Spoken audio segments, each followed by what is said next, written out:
Meditation is an essential step to develop on the path to enlightenment. Even in our daily lives, we can see that with good concentration, we accomplish much more work of better quality. Without a stable mind, we're like a candle sitting in the wind. We're vulnerable to negative influences and don't have much power to progress on a spiritual path. All Buddhist masters have relied on meditation to gain realizations. And if we look at the benefits, it's easy to see why. We feel more happy, balanced, and focused. And we experience a sense of inner peace. But meditation is much more than a way to relax and feel happy. It's a proven method for us to experience the true nature of reality, the true nature of our minds.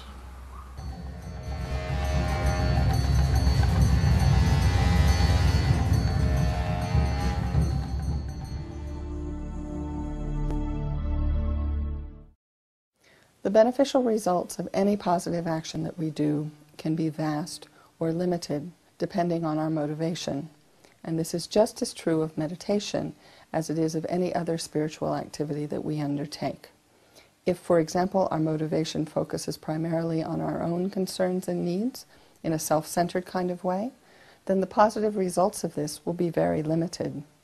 If, on the other hand, we focus more on becoming better persons, able to bring peace and happiness and harmony to those around us, then the beneficial results of this kind of meditation will be very vast indeed. Therefore, at the beginning of this second program in our series, How to Meditate, in which you'll be learning the skills of meditation, it's especially important to generate a positive and altruistic motivation, wishing to become a better person in order to be able to bring well-being, peace, and happiness to those around you.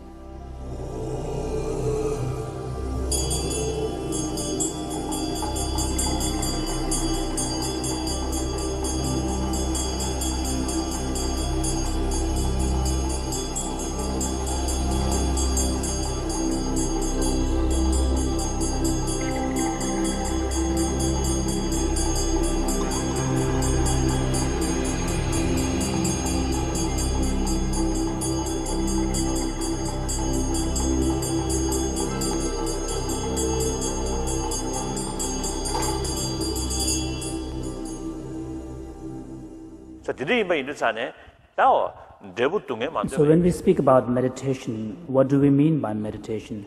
Meditation is a discipline where you cultivate certain familiarity with a chosen object of meditation.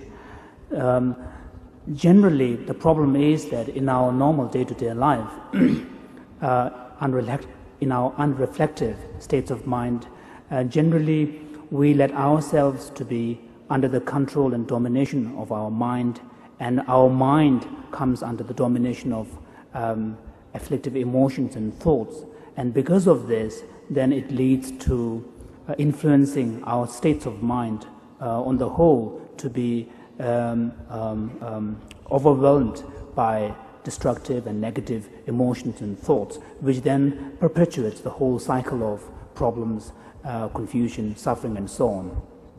So what are we seeking in our spiritual practice is to try to reverse that cycle so that gradually we will be in a position to take charge of our mind and prevent the mind from coming under the domination and influence of our negative impulses and thoughts. So the way in which we do this is to engage in a constant discipline of cultivation of this familiarity with the chosen object, so that we will be able to gain a certain stability of mind where we have the capacity to place our mind and allow it to abide single-pointedly with a degree of stability upon a certain chosen object.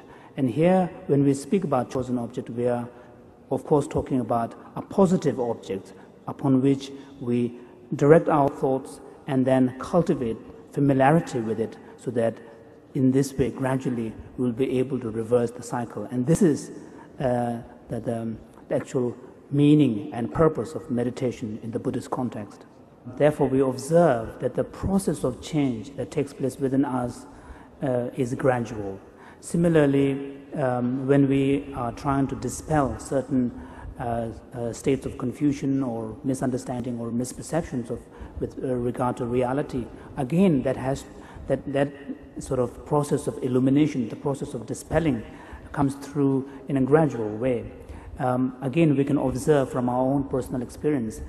So in the actual process of meditation, there are principally two approaches. One is the analytic meditation, the other one is placement meditation or absorptive meditation. So in a sense, we are all familiar with the practices of analytic meditation and absorptive meditation. So what, as spiritual practitioners, what we are trying to do is to apply this very mechanism, which we are all naturally familiar with, onto a completely new area in a realm where we do not cultivate such familiarity, the realm of spiritual practice, the realm of enhancing positive qualities within us.